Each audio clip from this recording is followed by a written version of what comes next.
What's going on, vetted family? I'm Joey, and today I'm going to teach you guys how to roll out your plantar fascia. The plantar fascia roll is an excellent mobility move to alleviate symptoms of plantar fasciitis and other related foot pain. For this movement, you're going to need a ball. A denser tool is better. For the purpose of this video, I'm going to use a lacrosse ball to show you guys. You're going to want a wall or some sort of banister to hold on to while you execute the movement.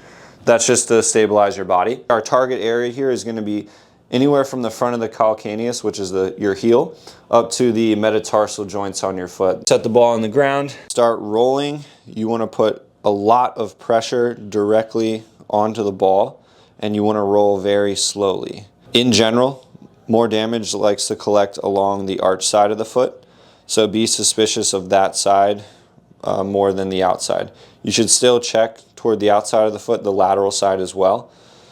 But in general, it's going to be worse toward your arch, so go ahead and make sure you focus there. I recommend about 90 seconds to 2 minutes of rolling, and once again, trying to move at almost like a snail's pace, nice and slow, breaking up any spots that you feel are dense or very, very tender.